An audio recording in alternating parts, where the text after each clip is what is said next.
Buenos días, el día de hoy vamos a hablar sobre integración numérica, ¿sí? Este tipo de integración generalmente la utilizamos para solucionar integrales que son muy difíciles de solucionar utilizando métodos analíticos, ya sea porque sus límites son un poco complejos de manejar o porque la función también en sí misma es muy compleja de integrar, ¿sí?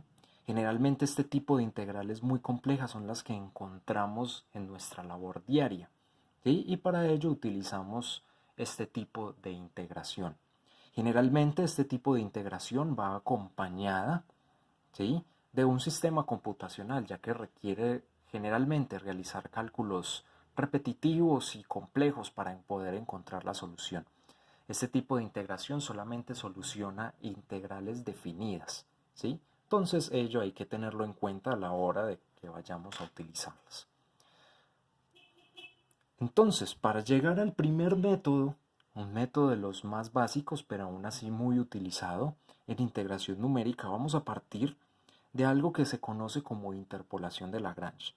La interpolación de Lagrange nos dice que podemos representar una función completa en todo su dominio con solamente conocer algunos puntos de la misma, ¿sí?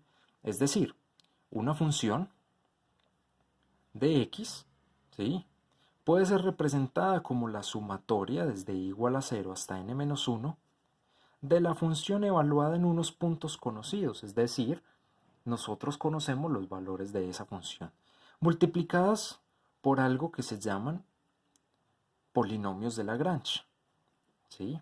Este de acá se conoce como la base de la interpolación y la interpolación de Lagrange los necesita para poder encontrar la función en todo su dominio, ¿sí?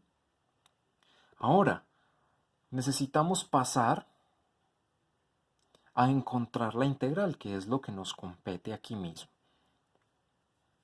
Para encontrar la integral, debemos de calcular la integral en ambos lados de la ecuación, ¿sí?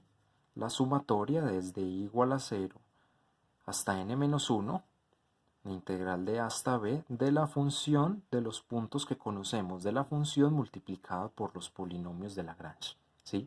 Este n-1 corresponde al número de puntos conocidos que tenemos. Entre más puntos conocidos tengamos, más fácil es acercarnos a nuestra función en todo su dominio, ¿sí? Aquí dx y dx.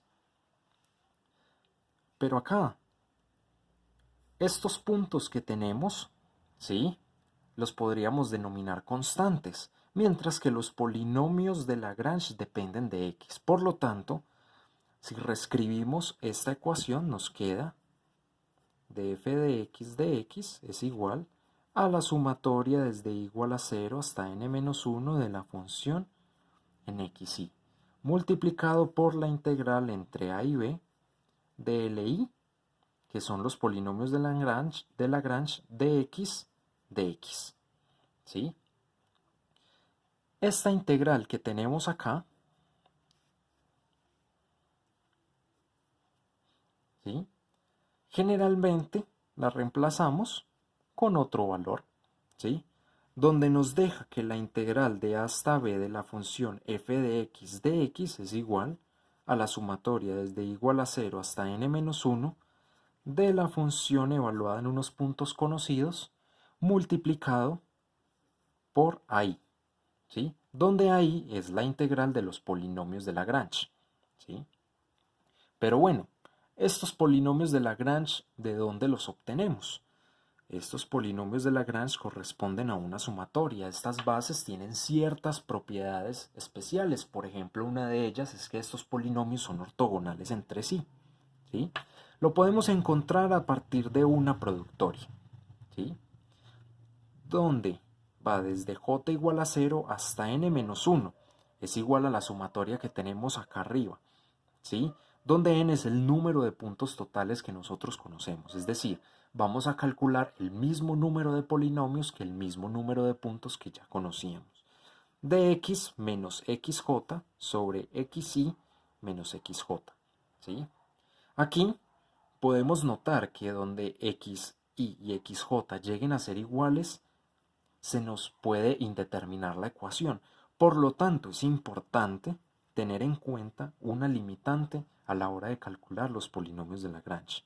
I y J deben de ser diferentes para poder encontrar cada uno de los polinomios.